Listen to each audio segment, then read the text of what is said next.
Allah pemberi. Jadi kalau kamu juga ikut-ikutan, bukan jadi orang yang senang menerima, tapi jadi orang yang senang memberi, maka Allah Subhanahu wa taala akan alirkan kepadamu rezeki-rezeki yang bahkan dari arah-arah yang tidak disangka-sangka. Saudaraku sekalian yang saya muliakan, Hubabah Maryam pernah bilang, Halimah jangan takut ngasih. Nak, jangan takut ngasih. Allah itu seringkali ketika kamu ngasihnya banyak, Allah juga ngasihnya banyak. Ketika Allah ngelihat kamu jalur keluar duitnya itu banyak, Allah juga bakalan ngasih itu buat memenuhin jalur keluarnya uang tersebut gitu. Assalamualaikum warahmatullahi wabarakatuh.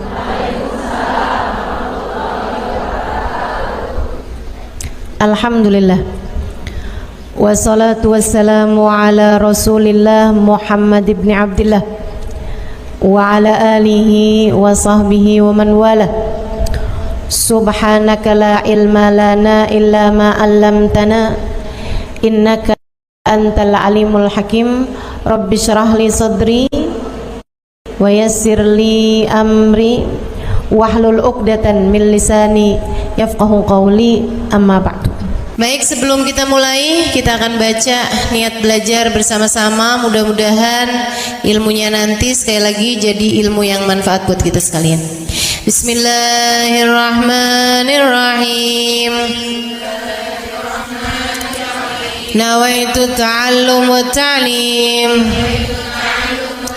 wan naf'a wal intifa' wal mudzakarah wat tadhkir wal ifadah wal istifadah wal hidza 'ala tamassuk bi kitabillah wa sunnati rasulillah sallallahu alaihi wa alihi wasallam wa du'a ilal huda wa dilalata 'alal khair ibtigha'a mardatih wa qurbih wa thawabih wa husnil khatimah ma'al lutfi wal afiyah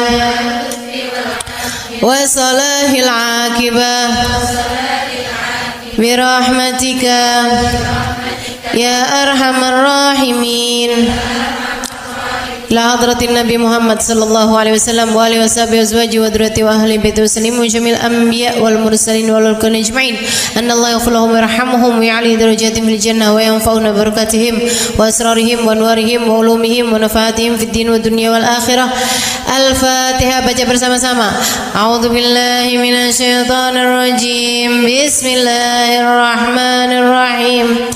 Alhamdulillahi rabbil alamin arrahmanir rahim maliki yaumiddin iyyaka na'budu wa iyyaka nasta'in ihdinas siratal mustaqim siratal ladzina an'amta 'alaihim ghairil maghdubi 'alaihim waladdallin amin.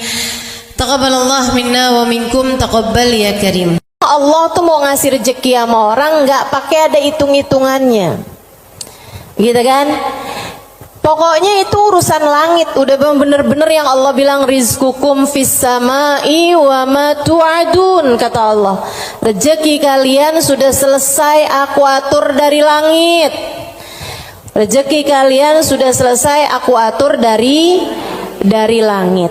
Saudaraku sekalian yang saya muliakan, nah kalau kita kepengen gitu kan kayak rezekinya digampangin, cara dapetnya gampang, menyenangkan, itu juga sama Allah udah dikasih clue-cluenya.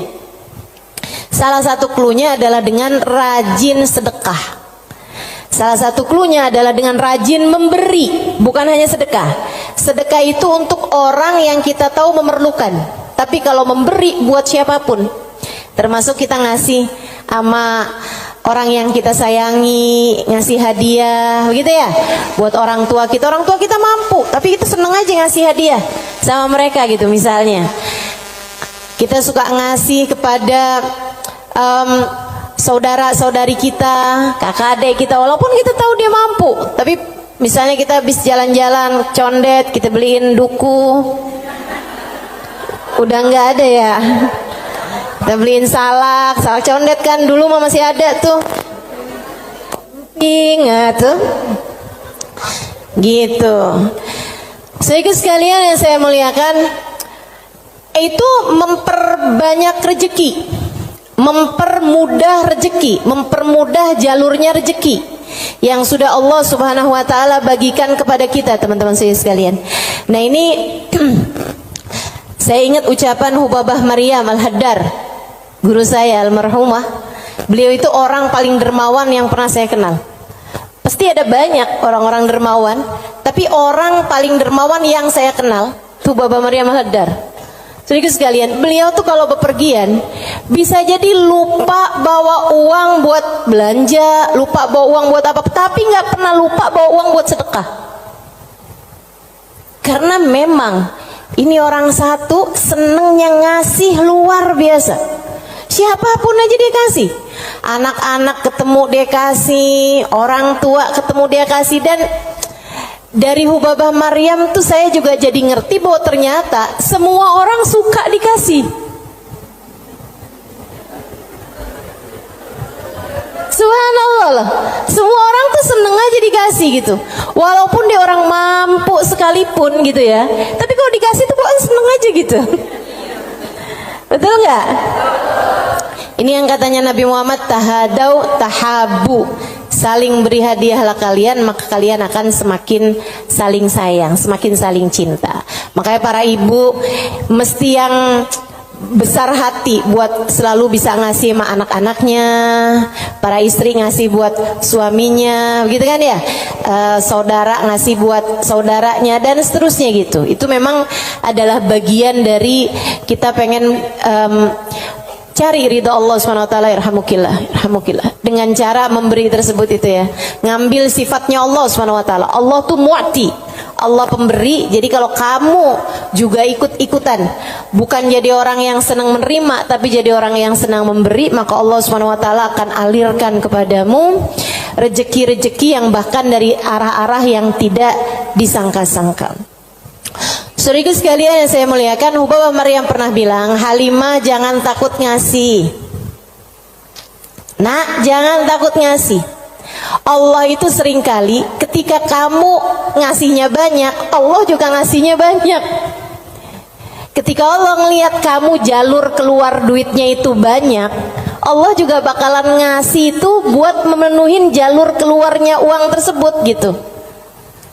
Atau Hubabah kayak begitu, jangan takut buat ngasih, nak, jangan takut buat ngasih. Subhanallah, itu sering saya inget-ingetin tuh, jangan takut buat ngasih, jangan takut buat ngasih. Kadang-kadang tuh orang punya banyak aja, kalau mau keluarin duit tuh kayak disuruh keluarin separuh nyawa gitu, penuh perhitungan ya. Makanya ada satu cerita, salah satu dari habaib teriak-teriak manggil anaknya. Misalnya anaknya namanya siapa? Husein misalnya. Sen, Sen. Anaknya sebelah saya ada yang namanya Husein. Sen. Si Husein ini kan dia dengar panggilan, tapi dia nggak tahu ayahnya ada di mana. Dia bilang, "Bang Abah ada di mana sih, Bah? Ini Husein, Bah. Lebek, Bah." Kata abahnya, kamar mandi, nak. Iya, Bah. Dikirain suruh ngambil sabun, apa kehabisan odol gitu kan.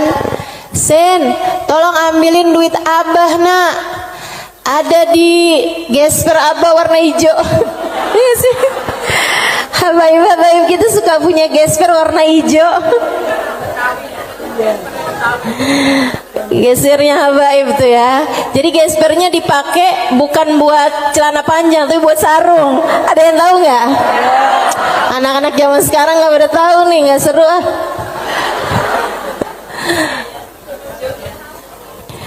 Dia bilang, ambilin duit Abah, nak. Kasihin kepada keluarga fakir miskin di jalan apa gitu, disebutin nama dia. Dikerjain sama anaknya saat itu juga, diambil uangnya kemudian diserahkan kepada keluarga yang dimaksudkan sama abahnya. Habis dia pulang, dia bilang sama abahnya, "Bah, abah kenapa sih bah, sampai repot-repot lagi di kamar mandi, bukan nunggu aja ntar keluar." Abahnya bilang, "Nak, kalau keluar setannya lain lagi." Emang sedekah tuh kalau nggak cepet-cepet dikeluarin, lain lagi tuh. Coba aja. Kamu ngeliat orang nih, ya ampun kesian banget, mau ngasih nih kayaknya 100.000 deh.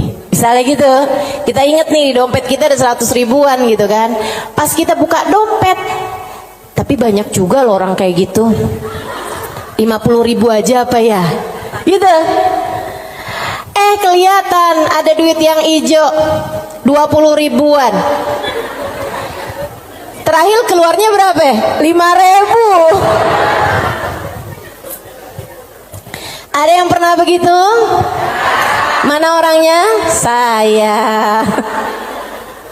Urusan sedekah luar biasa. Kalau nggak cepet-cepet dikerjain, luar biasa setannya teman-teman sekalian. Makanya mudah-mudahan Allah SWT selamatkan kita dari segala sifat pelit-pelit ini nih.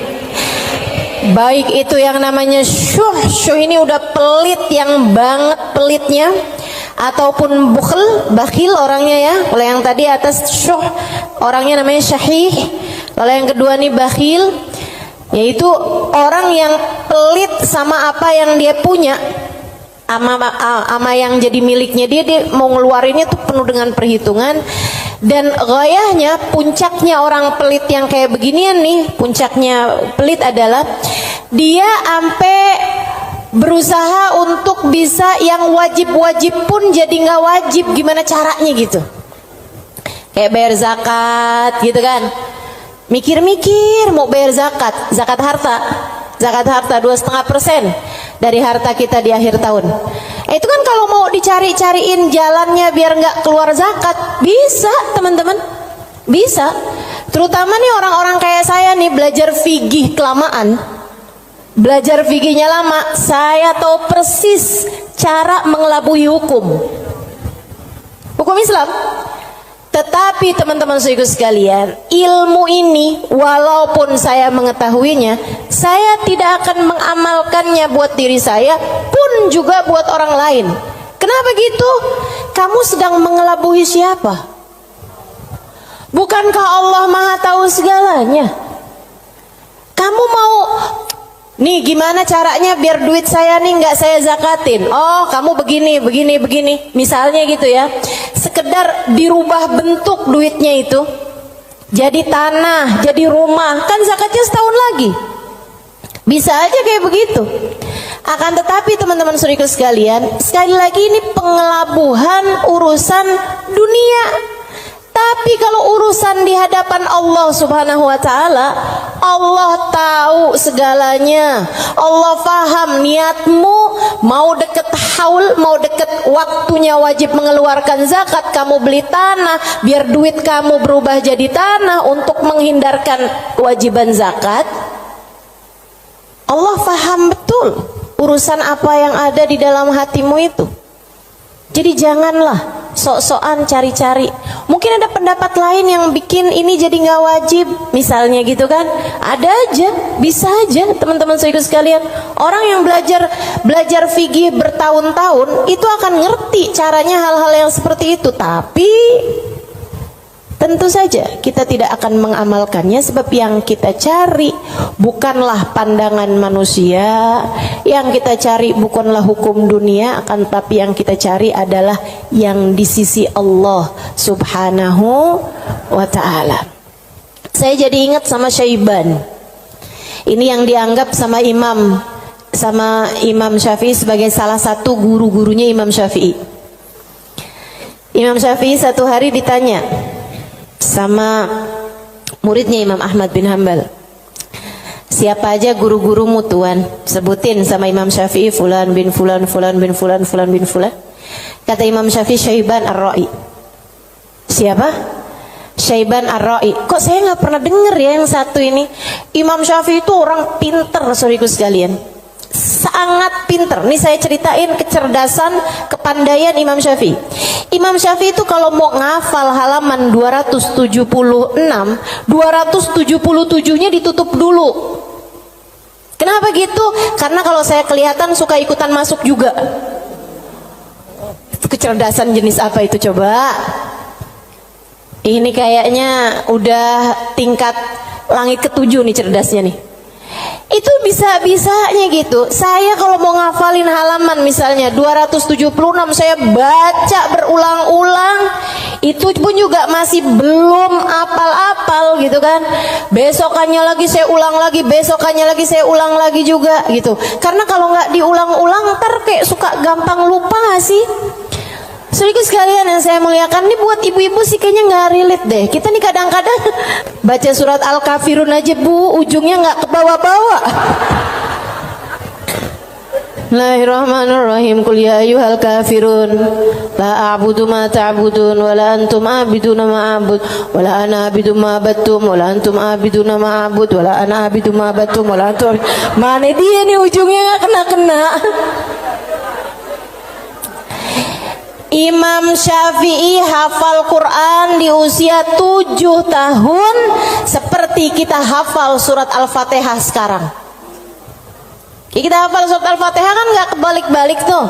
Apalah aja biar sambil goreng, sambil apa aja yang namanya Fatihah mah nggak pernah keliru ya bu ya.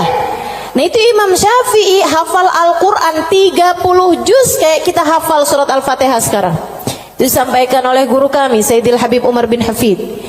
Teman-teman sekalian, gimana enggak tuh Imam Syafi'i itu belajarnya kayak gitu tuh modelannya tuh.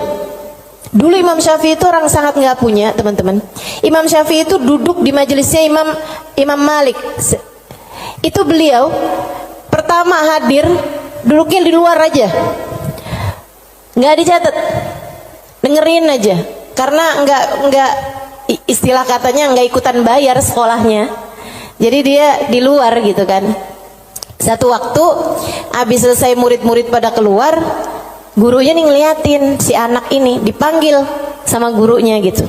Terus tanyain, belum Imam Malik ini ya, gurunya yang masih awal, masih dasar. Tanyain gitu, "Nak, tadi apa yang saya terangkan?" Dia bisa ngulangin semua yang diterangin sama gurunya 100%. Habis itu gurunya bilang, "Nak, kenapa kamu nggak duduk di kelas saya?" Dia bilang, "Karena saya nggak ikutan bayaran." "Nggak apa-apa, duduklah nak di kelas saya akan berbangga dengan kamu bisa duduk di kelas saya." Dah tuh Imam Syafi'i.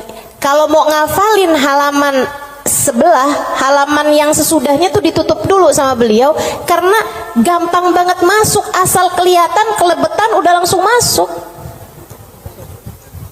Kecerdasan yang luar biasa teman-teman saudaraku sekalian yang saya muliakan. Nah ini satu waktu ditanya sama muridnya Imam Ahmad bin Hambal, "Guru-gurumu siapa aja tuan?" Sampein si ini. Kenal, rata-rata Imam Ahmad bin Hambal kenal, mereka adalah ulama-ulama pada masa tersebut gitu, yang disebut sama Imam Syafi'i, Syaiban Ar-Ra'i. Baru nggak kenal. Siapa tuh Syaiban Ar-Ra'i? Ra'i dia bilang, kata Imam Syafi'i, tukang gembala kambing. Penasaran, pengen dong kenal. Oh iya, nanti saya akan ajak kamu. Satu hari diajak nih sama Imam Syafi'i, Imam Ahmad bin Hambal diajakin pergi ke tempatnya Syaiban Ar-Ra'i. Di mana diajakinnya? Di tempat gembalaan kambing. Sambilan tuh kambing digembala, Syaiban sholat. Kambingnya sudah makan rumput, dianya sholat. Habis saya sholat, di Imam Syafi'i sama Imam Ahmad bin Hambal duduk di situ. Assalamualaikum warahmatullahi wabarakatuh ya Syaiban. Waalaikumsalam warahmatullahi wabarakatuh.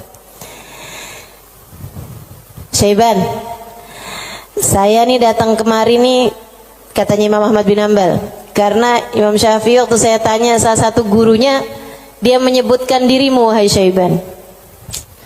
Emang Syafi'i ini ada-ada aja. Tawadu kan, bukan yang ya gitulah saya. Walaupun saya kelihatannya penggembala kambing ya, tapi jangan remehkan. Saya gurunya Imam Syafi'i, enggak gitu. Dia bilang, Imam Syafi'i ini emang ada-ada aja. Bagaimana mungkin penggembala kambing seperti saya jadi gurunya Imam Syafi'i? Kata Imam Syafi'i, Syaiban, saya datang kemari ini mau bertanya, beberapa permasalahan. Oh iya, boleh. Apa pertanyaanmu? Yang pertama, kami mau tanya kepadamu urusan sholat. Kalau kamu nih ngerjain sholat, terus kamu lupa Syaiban, ini udah 2 rakaat apa baru 1 rakaat ya? Apa yang harus kamu lakukan wahai Syaiban? Syaiban jawab, ala madhabina au ala madhabikum. Sesuai madhab kalian atau sesuai madhab saya? Oh, Syaiban punya madhab, maaf, Syaiban punya madhab. Katanya Imam Syafi'i, emang ada 2 madhab nih dalam masalah ini? Iya, tentu saja. Madhab kalian selalu berbeda dengan madhab saya. Oh, boleh kami tahu kalau sesuai dengan madhab kami gimana Syaiban? Kalau madhab kalian, kalau lupa berapa rakaat sholat, ngambil rakaat yang sedikit, kemudian sesudahnya sujud sahwi. Iya benar, kata Imam Syafi'i, benar. Begitu memang yang disampaikan oleh baginda kita Nabi besar Muhammad sallallahu alaihi wasallam. Kalau madhab kalian gimana Syaiban? Kata Syaiban, kalau madhab kami, madhab ahli tasawuf, madhab hamba-hamba dekat dengan Allah Subhanahu wa taala, madhabnya para wali lah boleh dibilang. Dia bilang kalau kami sholat menghadap Allah tapi kami sampai lupa berapa rakaat kami menghadap kepadanya, artinya kan pikirannya kemana-mana. Dia adalah orang yang sudah kurang ajar kepada Allah. Dia harus dihukum dengan puasa setahun dan qiyamul lail setahun. Itu hukuman buat orang, itu pelajaran buat orang yang bisa sampai lupa ngadep sama Allah Subhanahu wa taala. Ada yang mau ikutan madhabnya Syaiban?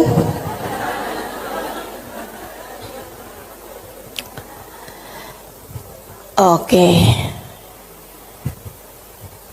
Imam Ahmad bin Hanbal dia mikir, pantesan nih orang jadi gurunya Imam Syafi'i. Nggak salah. Dia bilang pertanyaan yang kedua, wahai Syaiban, ini saya mau nanya urusan zakat. Baik. Ini kan kamu kan punya banyak kambing nih Syaiban nih. Yang kamu gembalakan nih kambing-kambing mau bukan? Iya, kambing saya, kata Syaiban. Ada kayak berapa ekor lah kambingnya. Dia bilang, berapa zakatnya kambingmu ini wahai Syaiban? Syaiban kembali nanya, ala madhabina am ala madhabikum? Madhab saya apa madhab kalian? Dia bilang, emang ada 2 madhab juga nih dalam urusan zakat ini nih? Iya, selalu ada opini-opini, pemahaman-pemahaman dalam urusan agama. Dan teman-teman, agama Islam ini satu-satunya agama yang memperbolehkan kamu untuk, bahkan menyuruh kamu untuk selalu berpikir. Agama yang paling natural, agama yang sesuai sama pola pikir manusia. Kamu harus berpikir biar selamat dari api neraka. Kamu harus berpikir, gitu kan? Bahkan Allah ketika menceritakan tentang orang-orang ahli neraka, lahum qulubun la yafqahuna biha, kata Allah. Mereka punya hati, punya pikiran tapi nggak dipakai mikir. Akhirnya jadi ahli neraka. Orang selalu aja tuh fa'tabiru ya ulil albab, gitu kan? Maka ambillah pelajaran dari sini wahai yang berpikir. Disuruh berpikir. Kita ini dalam Islam ini disuruh berpikir, nggak boleh kayak yang udah ini doktrinnya agama, udah ikut aja, nggak bisa. Islam ini adalah agama yang selalu memerintahkan kamu buat berpikir. Makanya Syaiban kepikiran tuh jawaban-jawaban yang tidak sesuai dengan konteks fikih, tapi tidak salah. Teman-teman. Ya, orang yang lupa rakaat kemudian dia merasa bahwa dirinya adalah seorang yang kurang ajar sama Allah Subhanahu wa taala karena menghadap Allah, tapi kepikirannya gelambiar kemana-mana. Kalau dia kemudian menghukum dirinya sendiri dengan puasa sepanjang tahunnya, itu tentu adalah sesuatu hal yang luar biasa tingginya gitu. Seseorang yang sudah mencapai tingkat spiritualitas yang sangat-sangat berkelas. Ditanya nih urusan zakat nih, berapa zakatnya wahai Syaiban? Katanya Syaiban, ala madhabina am ala madhabikum? Sesuai dengan madhab kalian apa sesuai dengan madhab saya? Kalau madhab kami gimana Syaiban? Orang kan biar tahu kan mesti tahu perbandingannya. Oh kalau madhab kalian 40 ekor kambing, 1 ekor kambing, 121, 2 ekor kambing, selanjutnya setiap 100, 1 ekor kambing. Iya benar. Kayak gitu tuh. Zakatnya kambing. Menurut Islam sesuai dengan apa yang sudah diajarkan baginda kita Nabi besar Muhammad. 40 1 ekor kambing, 121 2 ekor kambing, selanjutnya setiap 100 1 ekor kambing. Jadi kalau kamu punya 900 ekor kambing berarti 9 ekor gitu. Kalau menurut madhab kalian gimana wahai Syaiban? Syaiban kemudian menjawab, kalau madhab kami, saya ini budak, budaknya Allah. Innama ana abd, saya ini adalah budak, budaknya Allah. Dan seorang budak tidak memiliki harta, sebab semua harta budak adalah harta majikannya. Dan itu benar, harta budak adalah harta majikannya. Jadi kambing-kambing saya ini, ya udah, terserah Allah aja. Kalau diperlukan saya kasih, kalau nggak diperlukan nggak saya kasih. Kalau kemudian misalnya nih punya kambing 20 gitu kan, tapi nih lagi ada orang mau ngawinin nih, perlu 3 ekor kambing, ya udah keluarin 3 ekor kambing. Saya nggak pernah merasa memiliki kambing-kambing saya. Berapapun yang diperlukan akan saya keluarkan, sebab bukan milik saya, semua hanyalah milik Tuan saya. Saya hanyalah budak, yang saya miliki adalah miliknya Tuan saya. Tuh, hamba berkelas. Makanya mereka tuh ngeluarin duit sebanyak apapun nggak pernah merasa berat. Kenapa? Ngerasanya cuma dititipin doang. Nggak pernah ngerasa itu adalah milik dia gitu. Ngerasanya cuma dititipin doang. Makanya sedekahnya gede-gede teman-teman. Berjuang dengan hartanya tuh besar-besar. Dan saya ketemu orang-orang semacam itu. Punya duit berapa dikeluarin segitu-gitunya tuh. Itu ketemu orang-orang yang seperti itu gitu. Masya Allah, Masya Allah. Mudah-mudahan Allah angkat kepelitan dalam diri kita, insya Allah. Semoga Allah angkat sifat bukhl dalam diri kita, sifat syuh dalam diri kita ini. Amin ya rabbal alamin. Wa amma man bakhila bil infaq fi wujuhil khairat. Adapun orang-orang yang pelit dalam menafkahkan hartanya pada jalan-jalan kebaikan, wa taraikir kurubat, dan arah-arah gurubat, arah-arah ibadah. Maksudnya kalau disuruh keluarin hartanya buat yang lain misalnya gitu ya, dia ngawinin anaknya, udah jor-joran tuh. Tapi kalau giliran suruh nyumbang, itulah ya, dia punya hartanya banyak nih. Kalau misalnya duitnya itu mau dipakai buat bikinin pesta, bahkan sekedar pesta ulang tahun yang tiap tahun tuh keulang, itu ya, itu dia akan kerjain gitu kan. Oh, ulang tahun ulang tahun perkawinan ulang tahun anaknya, ulang tahun cucunya, dia keluarin hartanya gampang banget gitu.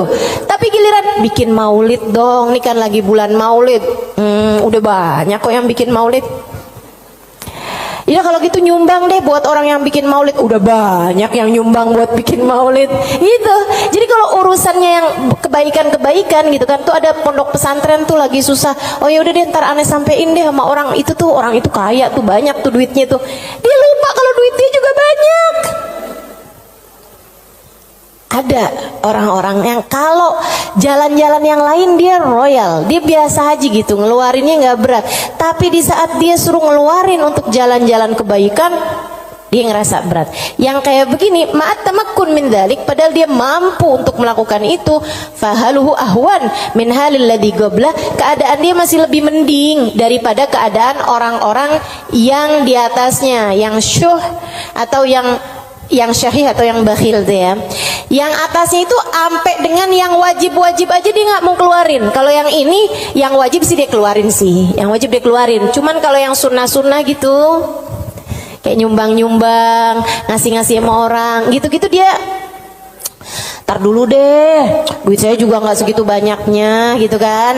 Ada orang nih susah-susah nih, terus dia bilang gitu, emang beneran susah anak-anak yatim gitu kan, korban bencana alam atau apa gitu, emang beneran susah. Itu juga mau ngeluarinnya kayak yang berat banget gitu.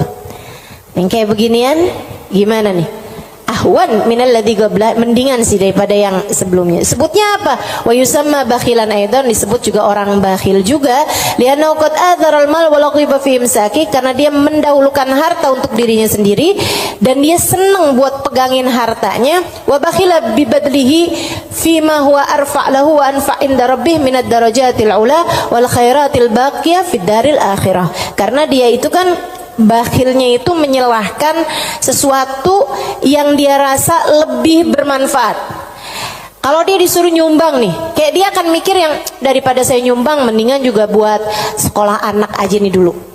Mendingan buat ngirimin anak dulu aja, mendingan buat ini aja, mendingan buat itu aja. Kayak yang dicari-cari gitu keperluan dia itu, mendingan ganti horden aja, mendingan ganti karpet aja, mendingan ada pintu model baru, mendingan saya ganti pintu aja, mendingan saya. Pokoknya gitu aja gitu, daripada dia mencari-cari, maksudnya daripada dia mengeluarkan hartanya untuk urusan-urusan yang sifatnya akhirat, dia akan lebih memilih untuk yang buka cabang aja, buka usahanya lebih luas aja, mendingan ini aja, mendingan itu aja, kayak gitu. Atau bahkan mendingan buat kawin lagi aja. Itu ngebantu orang juga. Dia akan nyari perempuan yang miskin juga. Gimana tuh? Wa madamal insan yarjah imsakul mal ala badli fi mahabillah wa maradi fa huwa ghairu khalin an syai'in minal bukhl.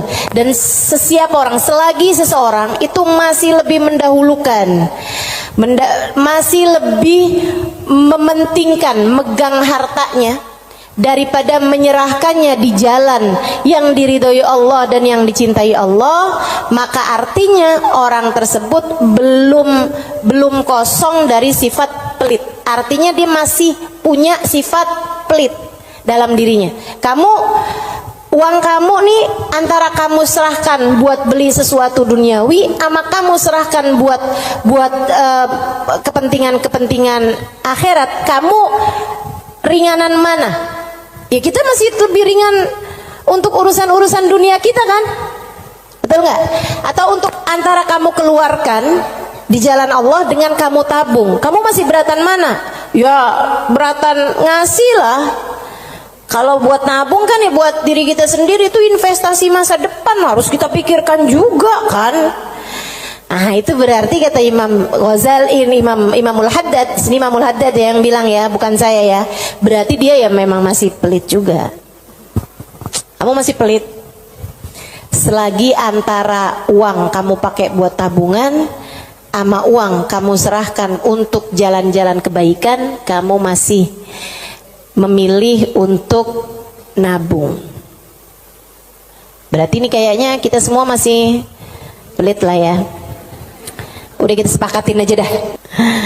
Masih pelit semuanya, ya Allah, ya Allah. Makanya masih harus terus-terusan berdoa.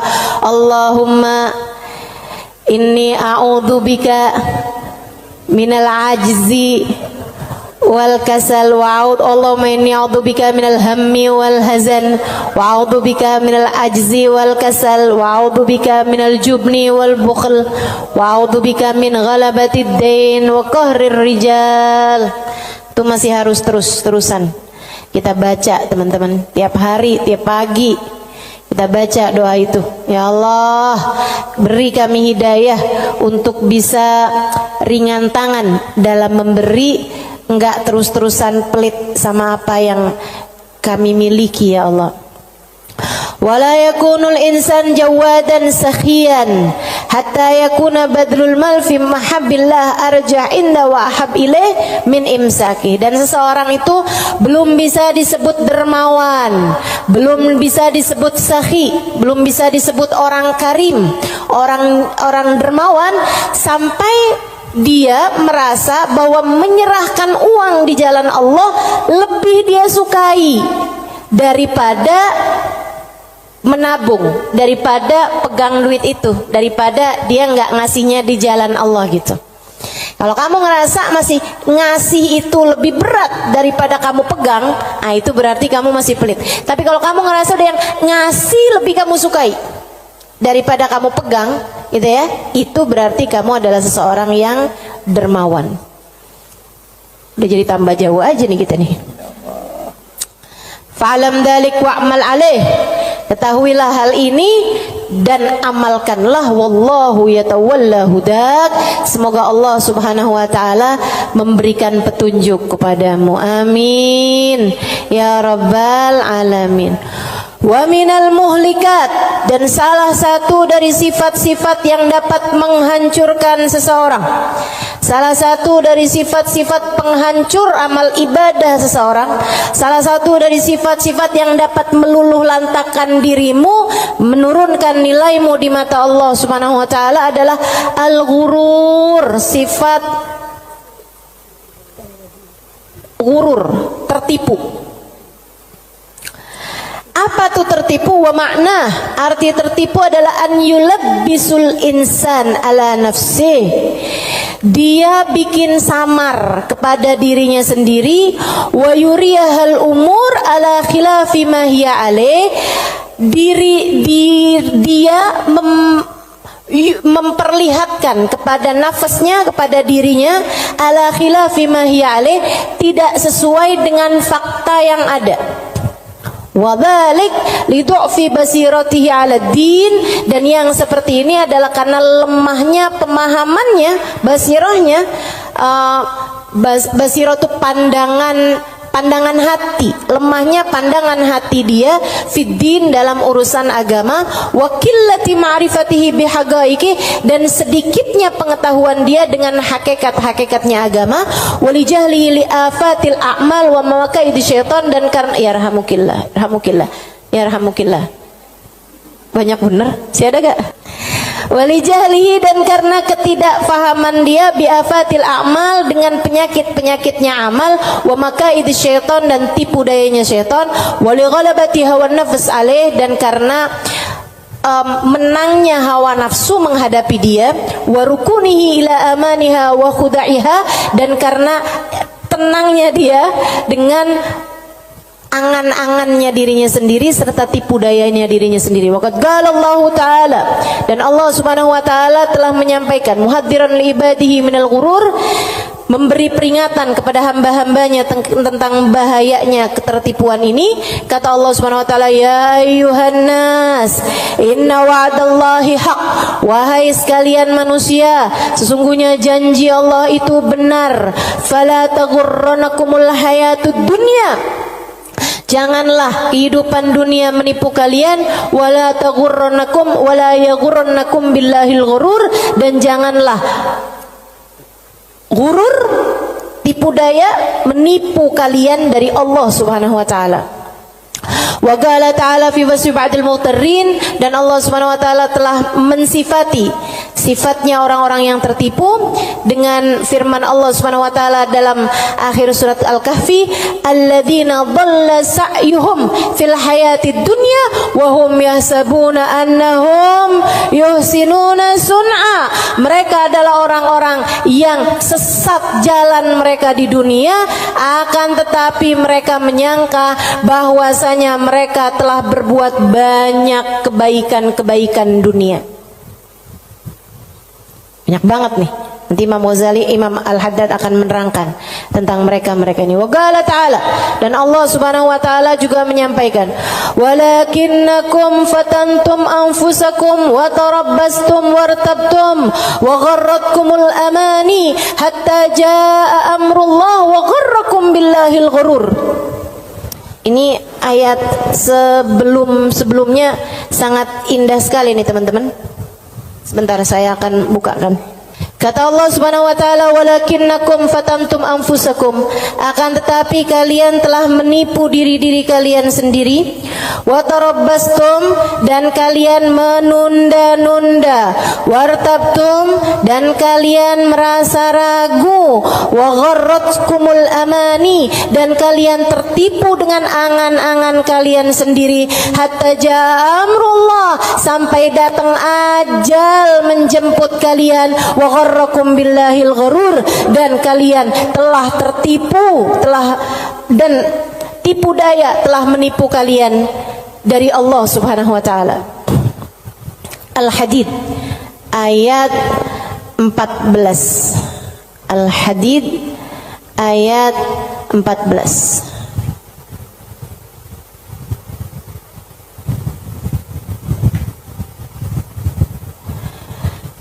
Al-Hadid ayat 14. Nih. Ini serem sih. Saya mau baca ayat ini nih, pas baca Quran pas nyampe ayat-ayat ini. Ya Allah, ngerinya. Saya bacain ya.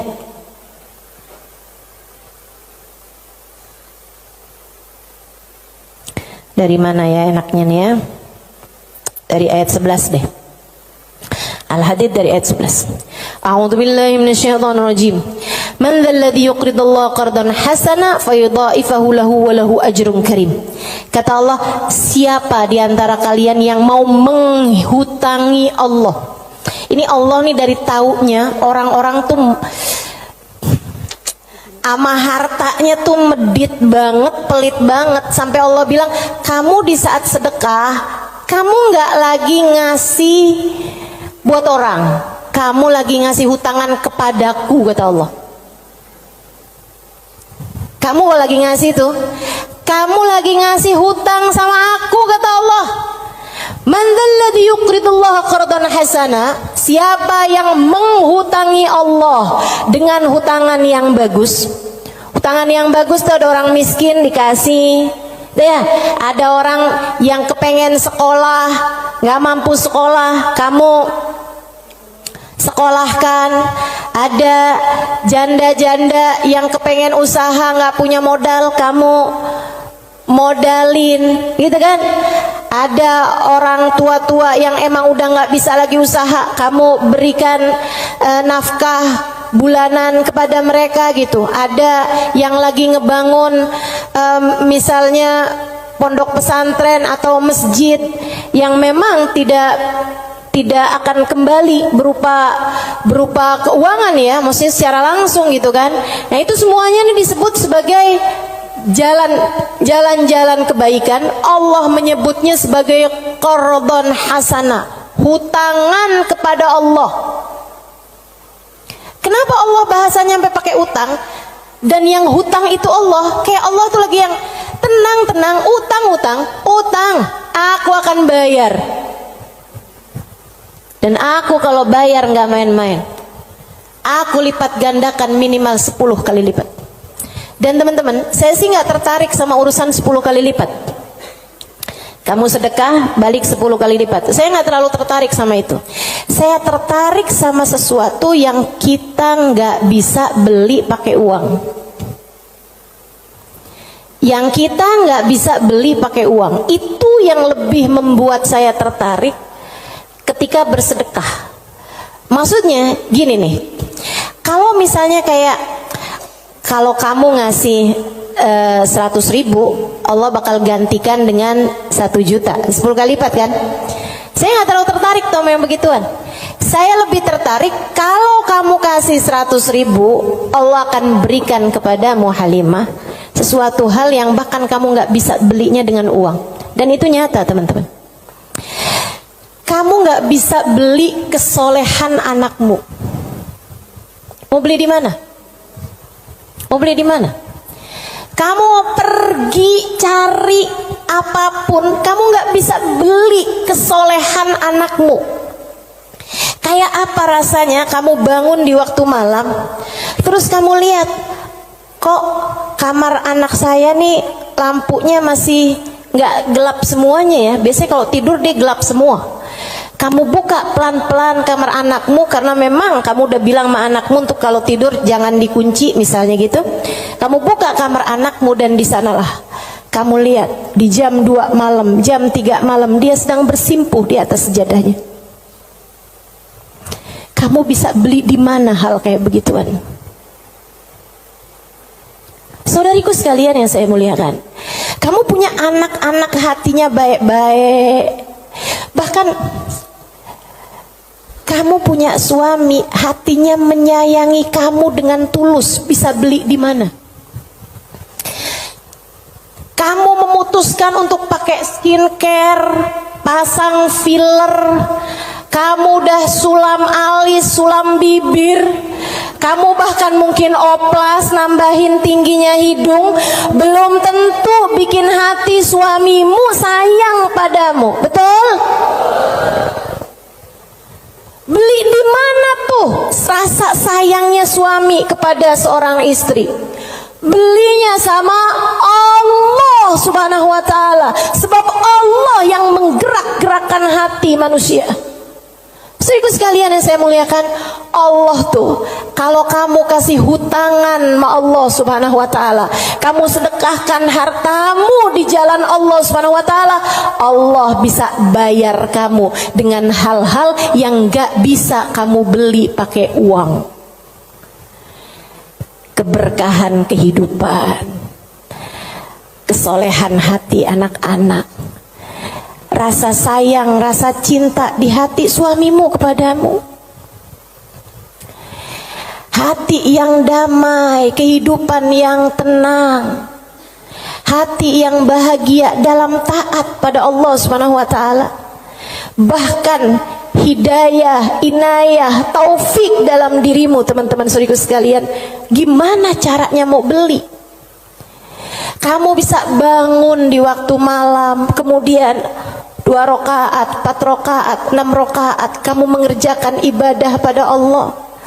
Kemudian kamu beristighfar, kemudian kamu berdoa, kemudian kamu menyebut-nyebut namanya. Kenikmatan yang kayak begituan kamu gak bisa beli pakai uang. Itu hidayah dari Allah Subhanahu wa taala. Suamimu gak mau sholat kecuali dengan berjamaah, itu hidayah dari Allah Subhanahu wa taala. Yang beginian nih hidayah-hidayah menuju kepada surga Allah Subhanahu wa taala. Hati lapang, hidup bahagia, hati tenang, gak bisa dibayar pakai uang. Gak bisa dibayar pakai uang. Dibayarnya pakai apa?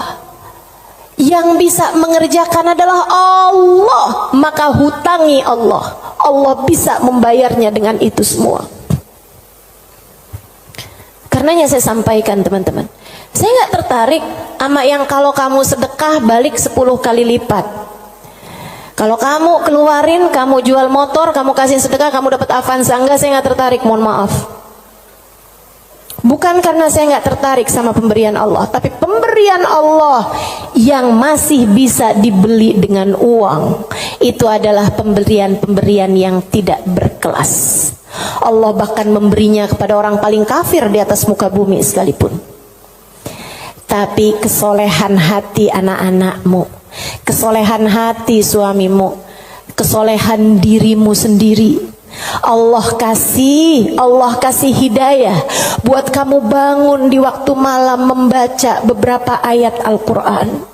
Allah kasih kamu bangun di waktu malam, kamu menengadahkan tangan berdoa kepada Allah Subhanahu wa taala. Saat itu Allah, setiap kali kamu memanggil ya Allah, ya Allah, ya Allah, Allah menjawab labbaik ya abdi was'adaik. Labbaik wahai hambaku, apa yang kamu mau, apa yang kamu mau, minta apa yang kamu mau. Ampuni dosa-dosa saya ya Allah. Allah bilang labbaik hambaku, aku ampuni dosa-dosamu. Mudahkan saya berbuat kebaikan ya Allah. Labbaik hambaku, labbaik hambaku, aku akan memudahkanmu berbuat kebaikan. Kasih saya ilmu yang manfaat ya Allah. Labbaik hambaku, aku akan beri padamu ilmu yang manfaat. Saudariku sekalian yang saya muliakan, yang ini nih tidak akan Allah berikan kecuali kepada hamba-hambanya yang Dia cintai. Assalamualaikum warahmatullahi wabarakatuh.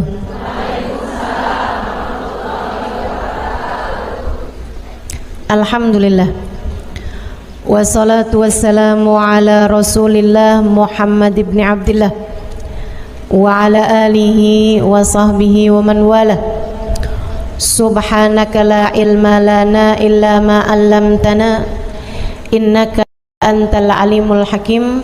Rabbi syrah li sadri wa yassir li amri wahlul 'uqdatan min lisani yafqahu qawli, amma ba'du.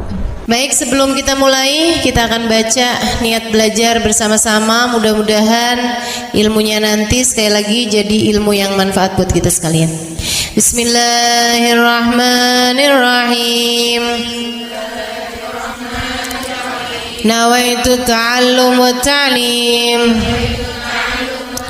wan naf'a wal intifa' wal mudzakarah wat tadhkir wal ifadah wal istifadah wal hidza ala tamassuk bi kitabillah wa sunnati rasulillah sallallahu alaihi wa alihi wasallam wa du'a ilal huda والدلالة على الخير ابتغاء مرضاته وقربه وثوابه وحسن الخاتمة مع اللطف والعافية وصلاح العاقبة برحمتك يا أرحم الراحمين. إلى حضرة النبي محمد صلى الله عليه وسلم وآله وصحبه وأزواجه وذريته وأهل بيته وسلم وجميع الأنبياء والمرسلين والأولياء أجمعين أن الله يغفر لهم ويرحمهم ويعلي درجاتهم في الجنة وينفعنا ببركاتهم وأسرارهم وأنوارهم وعلومهم ونفعاتهم في الدين والدنيا والآخرة. Al-Fatihah, baca bersama-sama. A'udzu billahi minasyaitonir rajim. Bismillahirrahmanirrahim. Alhamdulillahi rabbil alamin. Ar-Rahmanir Rahim. Maliki yaumiddin. Iyyaka na'budu wa iyyaka nasta'in. Ihdinas siratal mustaqim. Siratal ladzina an'amta 'alaihim ghairil maghdubi 'alaihim waladdallin. Amin.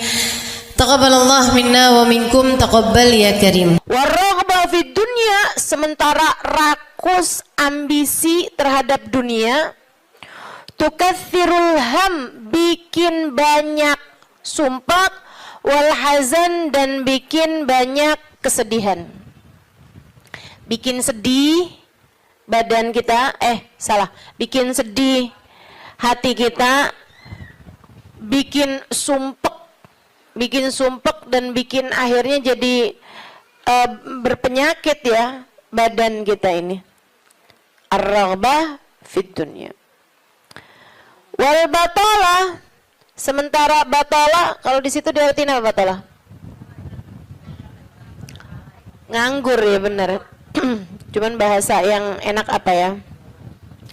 Tugasil galba, lalai dari Allah, maksudnya ya nggak kepengen dunia juga, nggak kepengen akhirat juga gitu, kayak gabut. Anak zaman sekarang bahasanya gabut ya. Gabut itu apa sih sebenarnya?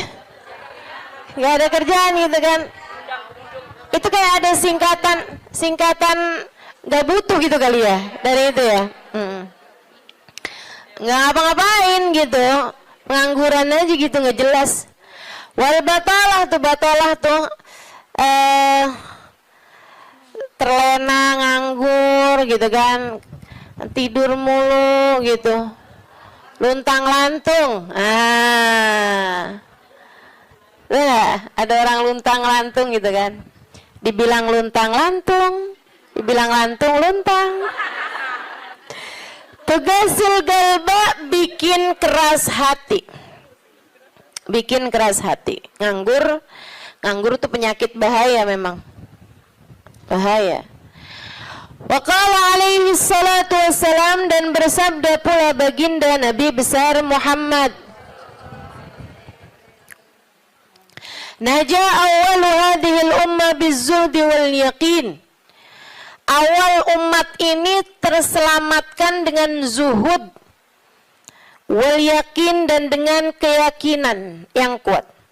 Wasayahlik akhiruha bil hirsi wa tulil amal, dan akan hancur akhirnya umat ini, akan hancur disebabkan hirs, ambisi terhadap dunia, wa tulil amal, dan panjang angan-angan.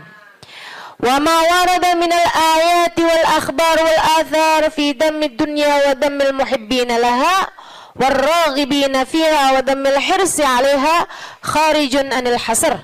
Dan apa yang warid, apa yang datang dari ayat, hadis, athar itu yang disampaikan oleh Nabi maupun para ulama, fi dammid dunya, dalam celaknya dunia, maksudnya mengenai betapa buruknya dunia, betapa buruknya orang-orang yang mencintai dunia, betapa buruknya orang yang ambisi terhadap dunia, dan mil hirs 'alaiha, betapa buruknya orang yang rakus terhadap dunia. Banyak sekali kharijun anil hasr, enggak bisa kehitung. Ayat, hadis maupun ucapan para ulama mengenai betapa buruknya dunia, betapa buruknya para pecinta dunia dan lain sebagainya, ini banyak banget hadisnya, keterangannya enggak kehitung. Watasani fil ulama, dan karangan-karangan para ulama rahmatullahi alaihim, semoga rahmat Allah senantiasa tercurah kepada mereka, minas salaf wal khalaf, baik dari ulama zaman dulu maupun ulama-ulama belakangan, masyhunah bidzalik, penuh sekali dengan hal-hal yang seperti itu. Kayak Imam Ghazali gitu kan, nulis dalam kitabnya baik Ihya Ulumuddin ataupun kitab yang terakhirnya beliau itu namanya Minhajul Abidin dan lain sebagainya, itu banyak banget mengenai hal-hal yang seperti ini gitu. Betapa pentingnya kita untuk zuhud terhadap urusan dunia. Tsumma inad dunya ibaratun wallahu a'lam bisa sampai situ ya. Nabi Muhammad alaihissalam mengatakan, az-zahada fid dunya tuyrayyihul qalba wal badan. Zuhud dunia nih. Apa tuh zuhud?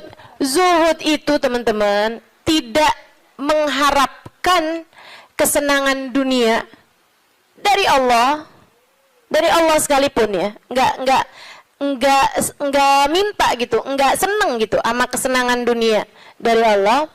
Itu namanya zuhud akhirat. Dan juga teman-teman, zuhud ama manusia itu tidak menginginkan apa yang ada pada manusia, apa yang dimiliki orang enggak kepengen. Itu kan, itu namanya zuhud fima fi aidin nas. Ini disampaikan Nabi Muhammad dalam hadisnya, izhad fid dunya yuhibbukallah, wazhad fima fi aidin nas yuhibbukan nas. Kata Nabi Muhammad alaihissalam, zuhudlah kamu dari dunia. Zuhud tuh enggak seneng, enggak ambisi, enggak fokus kepada kesenangan dunia maupun pencapaian dunia. Hati-hati, tipis teman-teman bedanya, gitu kan? Pencapaian dunia, saudara sekalian, kayak gini loh, banyak followers, majelisnya jadi rame, itu tipis tuh antara kamu kepengen akhirat sama kamu kepengen dunia. Buat siapanya? Bukan buat yang hadir. Saya rasa kalau yang hadir mudah-mudahan baik gitu kan. Tipisnya itu buat pelaku-pelaku dakwah, baik yang rumahnya buka buat majelis atau dia buka majelis, atau yang ngajarnya nih gitu. Karena kalau tujuannya senengnya itu adalah urusan-urusan dunia, tuh tipis banget setan nantinya tuh bisa masuk dari arah situ. Dari arah situ masuknya. Izhad fid dunia, kata Allah SWT. Makanya dari tipisnya nih yang saya sebut tadi itu ya, kayak keinginan kamu tuh dunia apa akhirat, keinginan kamu tuh pujian manusia atau pujian Allah. Itu sampai-sampai banyak dari para wali-walinya Allah Subhanahu wa taala meninggalkan kemasyhuran dunia karena khawatir sama hatinya. Banyak saudaraku sekalian. Sampai ada di antara para wali itu yang sampai berpura-pura nyuri, sampai dikejar orang gitu kan. Kenapa dikejar orang? Karena yang dia curi adalah bajunya seorang perempuan yang lagi mandi. Ada orang lagi mandi, wali loh yang ngerjain. Untung belum zaman viral internet ya. Ini kalau zaman viral internet kayak apaan tuh orang ngejudge dia tuh kan, udah nganggepnya udah hancur banget dah gitu. Tapi memang itu yang dicari sama beliau. Yang dicari sama beliau adalah menghindar dari kepopuleran, menghindar dari apa yang orang-orang cari dari kemuliaan dunia, karena khawatir hatinya terselip rasa keinginan untuk dianggap mulia di dunia menghancurkan kemuliaannya di akhirat. Serem bener buat orang-orang kayak saya yang sama Allah dikasih pegang mic di depan, ya kan? Teman-teman saya sekalian, nggak gampang. Makanya kalau ada yang bisa kamu lakukan untuk saya, doain, biar bisa ikhlas, doain, biar bisa benar gitu, jaga hati, doain, biar disayang Allah gitu. Kesian nih, begitu udah masuk nih setan, teman-teman saya sekalian, setan tuh ya datang ke pedagang beda. Datang ke orang awam beda, datang ke ulama beda lagi. Waduh, yang datang ke ulama nih setannya juga ulama. Setannya juga kelas profesional, gitu kan? Jadi nggak ecek-ecek gitu loh. Setannya juga setan-setan berkelas, teman-teman saya sekalian. Nah itu kan yang belum tentu selamat gitu, belum tentu selamat.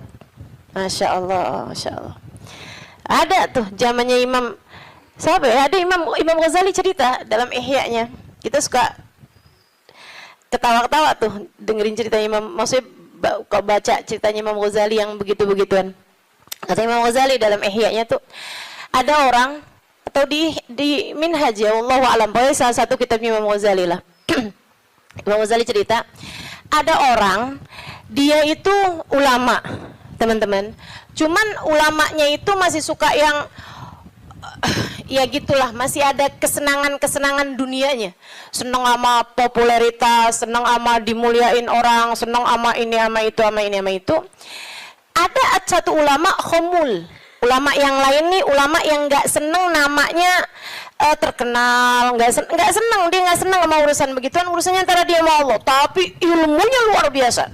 Ulama yang kedua nih, ini ulama yang pertama nih saya nggak inget namanya gitu ya, dua-duanya nih saya nggak inget namanya. Nah ulama yang pertama nih dia lagi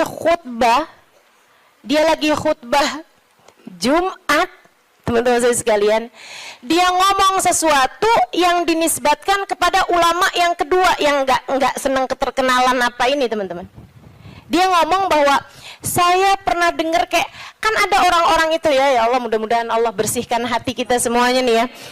Ada orang-orang yang kalau cerita sama orang lain, bahkan di mic sekalipun, senang menunjukkan kedekatannya sama ulama yang lain atau sama orang-orang yang berilmu, guru-guru apa segala macam gitu kan ya. Yang tujuannya adalah biar orang tahu nih, gua deket sama si ini, gua deket sama si itu. Paham maksud saya? Mudah-mudahan Allah selamatkan hati saya, mudah-mudahan Allah selamatkan hati kita semua. Sehingga sekalian, dia bilang tentang ulama B nih. Dia bilang, saya pernah dengar syekh ini mengatakan gitu kan. Syekh itunya hadir di majelis tersebut. Ya. Dan yang diomongin sama Syekh A ini tentang Syekh B itu nggak pernah diomongin sama Syekh B-nya. Paham? Jadi ulama A ini bohong tentang ulama B. Bohongnya di khutbah Jumat cuman untuk menunjukkan betapa dekatnya dia sama ulama B tersebut itu. Dia ngomong kayak begitu, sehingga sekalian, tahu apa yang dikerjain sama ulama B? Ulama B ini yang, kenapa nih anak? Beliau berdiri nyabut bulu ketiak di tengah orang banyak. Beliau berdiri nih. Beliau berdiri kemudian nyabut bulu ketiak. Heh, Syekh, kurang ajar kamu. Ini waktunya khutbah. Saya nggak pasti itu khutbah Jumat atau khutbah yang lain nih ya. Ala kulli hal, Syekh, ngapain kamu di waktunya khutbah? Kamu malah cabut bulu ketiak. Duduk Syekh, nggak punya adab. Kata Syekh B ini, kamu yang nggak punya adab nak. Kamu yang nggak punya adab pak. Kenapa kamu mengingatkan saya untuk sesuatu hal yang sunnah? Nyabut bulu ketiak, kalau nggak salah emang hari Jumat ya. Nyabut bulu ketiak hari Jumat hukumnya sunnah. Ala sunnah. Walimada astahi, dia bilang. Kenapa saya mesti malu? Kamu gak punya malu apa depan orang-orang kamu nyabut bulu ketiak? Bulu ketiak itu kan buat laki-laki sama laki-laki nggak aurat. Sesama perempuan aja nggak aurat. Bulu ketiak ya, maaf ya. Teman-teman sekalian, beliau bilang walimada astahi. Kenapa saya mesti malu? Ana ala haq wa anta alal batil. Saya mengerjakan barang hak, kamu mengerjakan barang batil. Dia bilang saya mengerjakan barang hak, nyabut bulu ketiak sunnah hari Jumat. Dia bilang kamu ala batil. Karena kamu menceritakan tentang saya sesuatu yang tidak pernah saya katakan. Saya Syekh Fulan min Fulan, sebutin nama dia namanya.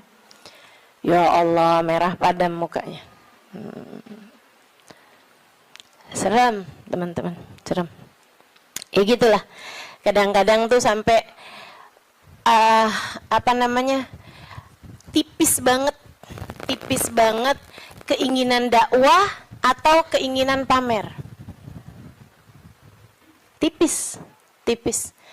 Setannya tuh ngebisikin sampai kayak suara semut. Katanya Nabi Muhammad alaihi salatu wassalam, "Ar-riya yadhubbu ala ummati kadhabibin naml." Riya itu bersuara di hati umat saya kayak suaranya semut. Nyaris enggak kedengeran. Enggak kedengeran suaranya. Antara kamu seneng agama Allah jadi tinggi atau kamu seneng nama kamu jadi tinggi. Tipis. Segaris, bahkan lebih tipis daripada kulit bawang, teman-teman. Oke, mesti terus minta perlindungan sama Allah. Ya Allah, ya Allah. Ya Allah, ya Allah. Bimbing terus ya Allah, ya Allah, ya Allah. Gitu. Mudah-mudahan Allah karuniakan keikhlasan bagi kita sekalian insyaallah. Sebab yang namanya pencapaian akhirat teman-teman. Dan pencapaian akhirat kita nggak pernah tahu. Pencapaian akhirat tuh kita nggak pernah tahu. Taunya kapan? Ntar di akhirat. Namanya juga pencapaian akhirat. Taunya entar di akhirat. Saat kamu berhasil menghadap Nabi Muhammad. Saat namamu menjadi seseorang yang dikenal oleh Nabi Muhammad. Kalau mau bangga, tar di sana. Kalau mau bangga, ntar di sana. Saat kamu bisa melewati jembatan Sirat secepat kilat. Saat kamu bisa selamat masuk surga Allah Subhanahu wa Ta'ala. Saat kamu bisa digiring di belakang bagindamu Nabi besar Muhammad. Mau membusungkan dada saat itulah silahkan. Mau ngerasa diri sesiapa saat itulah silahkan. Mau menganggap diri berhasil mencapai kemuliaan saat itulah silahkan. Mau menganggap diri mencapai mencapai pencapaian dalam dakwah, saat itulah silahkan mau menganggap diri soleha, saat itulah silahkan.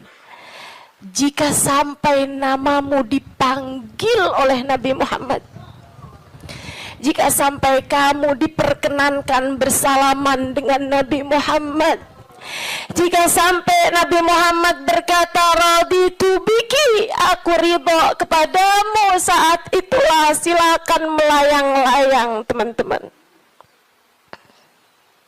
Sebelum itu terjadi, kamu masih antara-antara, kamu masih ada di tepi jurang.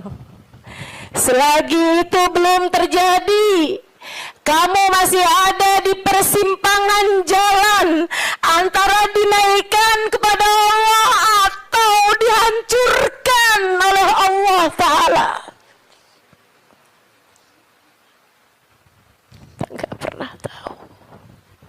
Kita nggak pernah tahu. Makanya selalu minta sama Allah, ya Allah, karuniakan keikhlasan agar ngerti melakukan sesuatu hanya untukmu, ya Allah. Karuniakan keikhlasan, mengajar karenamu, belajar karenamu, buka majelis karenamu, hadir majelis karenamu, nyumbang majelis karenamu. Karuniakan keikhlasan, ya Allah. Sholat karenamu, sedekah karenamu, bantu orang karenamu. Begitu enggak lillah, dilepeh sama Allah, teman-teman, jadi apa? Enggak jadi apa-apa. Mau ribuan jamaah, mau kayak gimana yang terjadi juga, kalau dilepeh sama Allah jadi apa? Ditolak sama Allah, mau apa kamu? Mudah-mudahan Allah karuniakan keikhlasan.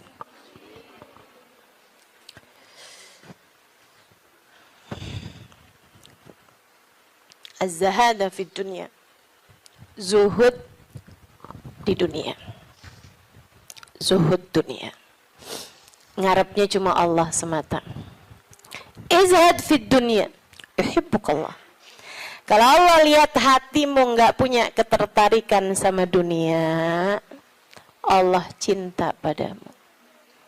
Gitu kata Nabi Muhammad. Hah? Hati kamu masih ngarep dunia nggak nih? Hati kamu masih ngarep harta, pandangan orang, jabatan, kemuliaan di mata manusia? Kamu masih fokus ke sana apa enggak gitu? Hati kamu masih fokus ke sana, jangan salahkan siapa-siapa. Kalau Allah pun juga belum fokus mengaruniakan rahmatnya kepadamu. Sebab aturannya jelas, kata Nabi Muhammad, izhad fid dunya yuhibbukallah. Bagaimana mungkin Allah akan menempati hatimu jika hatimu masih penuh sesak dengan selainnya? Teman-teman, kamu kalau mau taruhin di kamarmu itu lemari baru, tempat tidur baru, kamu mesti keluarin yang lama. Kalau kamarmu itu masih banyak banget barang-barang lain, yang nggak mungkin yang baru bisa masuk ke dalam kamarmu. Kan begitu? Hati kamu juga gitu. Hati kamu juga gitu. Saudara sekalian yang saya muliakan, bagaimana mungkin Allah akan berkenan bertahta di hatimu jika hatimu selama ini masih penuh sesak dengan selainnya? Penuh sesak dengan selainnya, penuh sesak dengan anggapan orang, penuh sesak dengan cinta manusia. Yang kamu pikirin gimana biar suami tetap cinta padamu. Duh, kamu luar biasa. Siapa yang lagi di WhatsAppin sama suami, siapa yang lagi diteleponin sama suami, sekarang suami lagi di mana, sama siapakah, jangan-jangan dia sedang berada dalam pelukan perempuan yang lain. Waduh. Bagaimana kamu berharap Allah bertahta dalam hatimu jika hatimu penuh sesak dengan selainnya? Teman-teman, keluarkan nya yang kecil-kecil agar nya yang besar berkenan bertahta di hatimu. Keluarin yang lain-lain. Keluarin perkara harta, perkara cinta manusia, pujian orang, semuanya keluarin.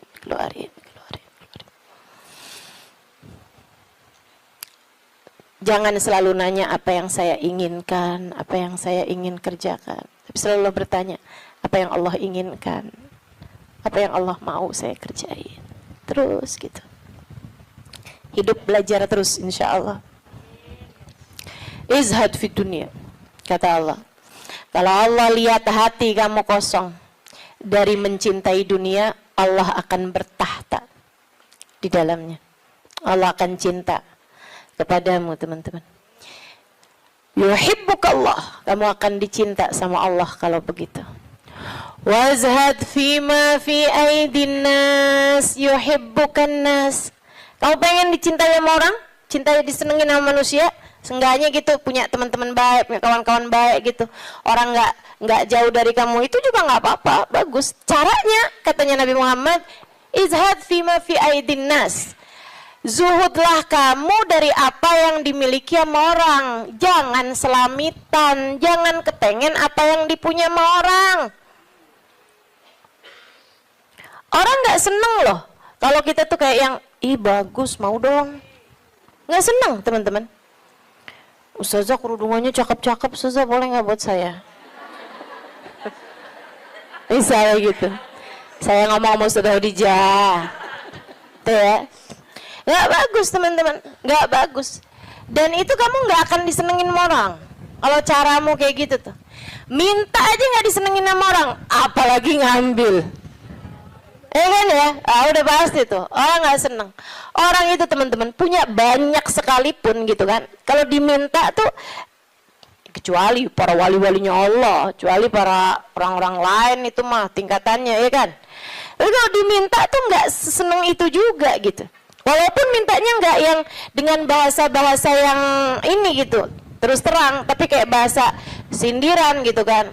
Kerudungannya banyak, boleh kali Ustazah, yang ini cakep nih, gitu kan? Enggak boleh, nggak baik kayak begitu. Kamu menurunkan kemuliaanmu, teman-teman. Yang kata Nabi Muhammad tuh, 1 titik hitam di wajahmu di akhirat nanti setiap kali kamu meminta kepada orang lain. Izhad fima fi aidin nas. Apalagi kalau sampai kamu, hati kamu nggak pernah tertarik sama apa yang dipunya sama orang. Oh, dicinta sama Allah. Saya ceritain tuh di buku Bidadari Bumi 2 tentang seorang perempuan yang diceritain sama Hubabah Nur. Sedikit sekalian saya muliakan, saya lagi ngobrol sama Hubabah cerita tentang orang ini. Tuh bahwa ada tuh 5 orang tuh. Emang bener nih hadisnya Nabi yang ini bener banget. Ra'aituhu bi'aini, kata beliau. Saya lihat dengan mata saya. Dia bilang ada 1 orang, Alimah. Itu beliau, si perempuan ini, saya bolak-balik ngelihat di undangan, di kondangan, tuh ya, di pesta-pesta gitu, perkawinan kayak gitulah, kondangan-kondangan, bajunya itu terus. Saya tahu kalau dia ini miskin karena bajunya itu terus, gitu kan? Orang di Tarim itu kalau keluar semuanya pakai baju hitam. Nah, kalau baju hitam kan susah nandainnya kan yang sama semua. Betul apa enggak? So itu sekalian saya muliakan, makanya saya suka heran gitu, Ustazah Halimah nih fashionable, apa namanya? Bener nggak ngomongnya? Lagi mana? Apa tadi?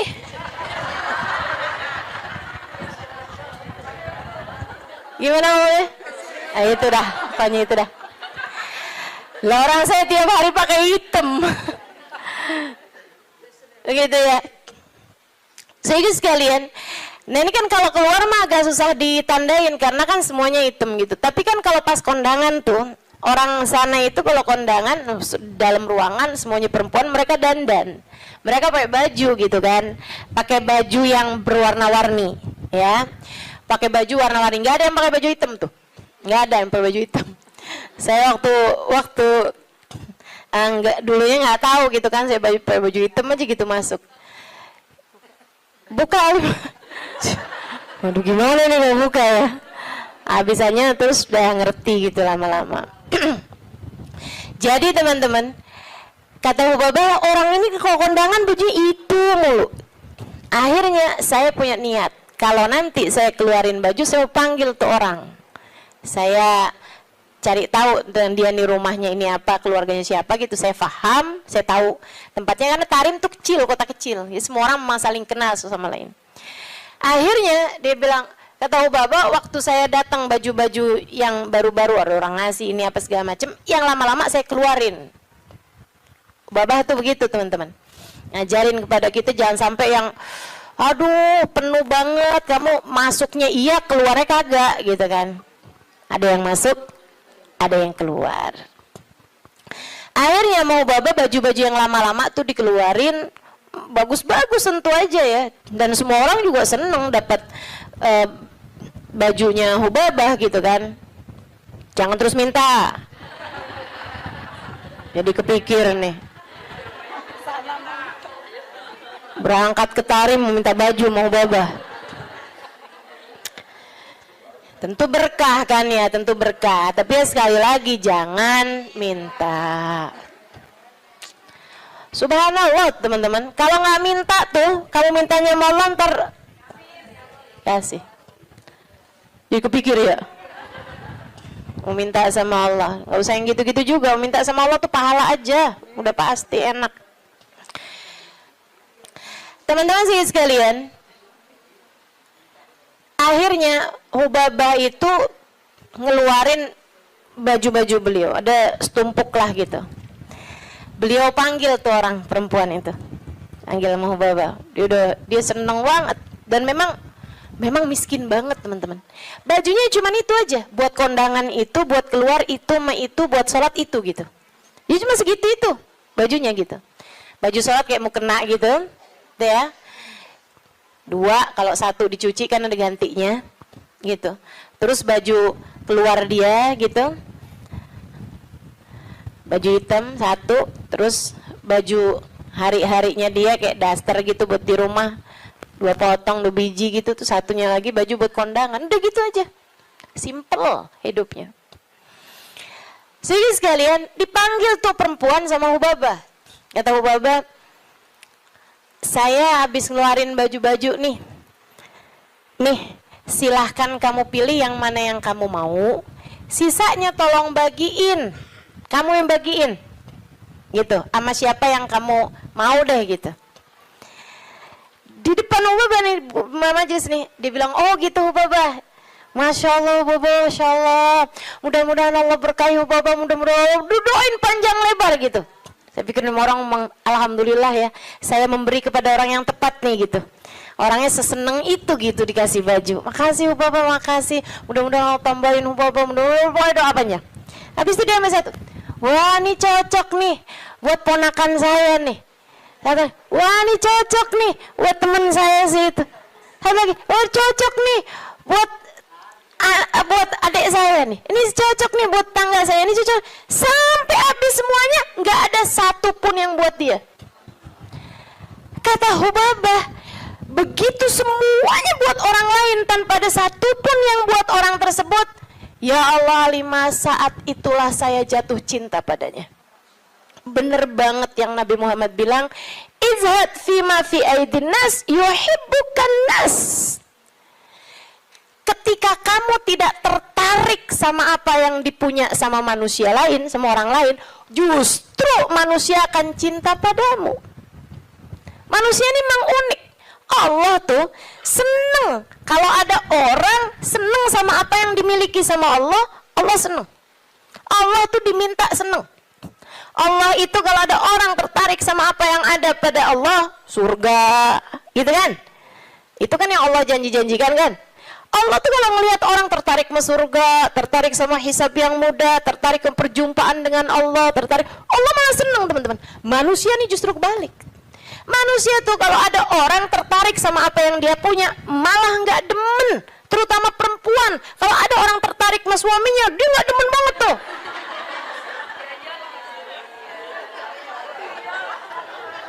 Ya iya kan, Mang, saya kan lagi bilang.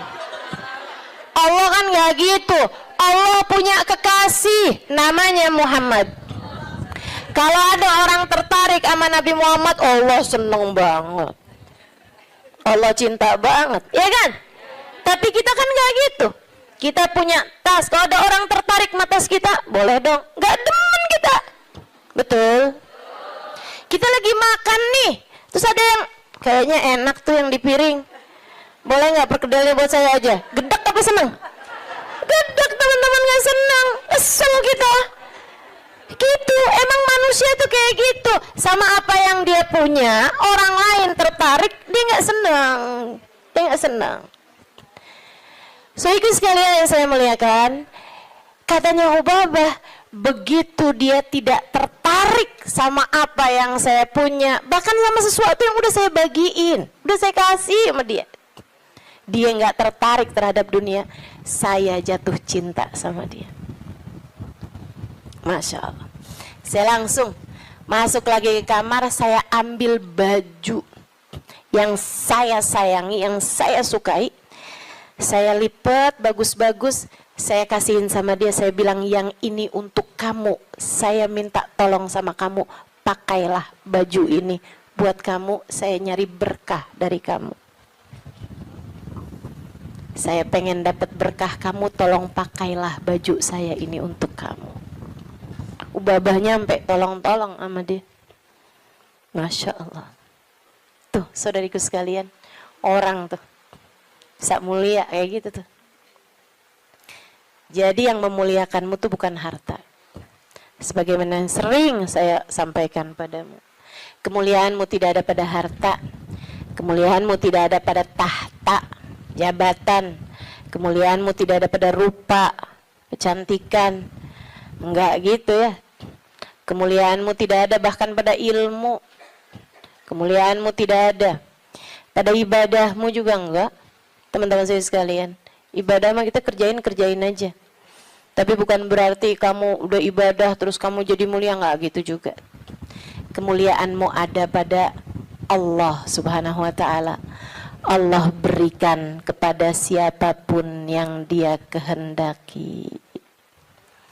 Makanya nyari mulia, deketi Allah. Deketi Allah. Mudah-mudahan kita tidak dihalangkan untuk bisa dekat dengan Allah Subhanahu wa taala. Itu zuhud, teman-teman. Suatu hal yang perlu banget buat kita minta. Ya.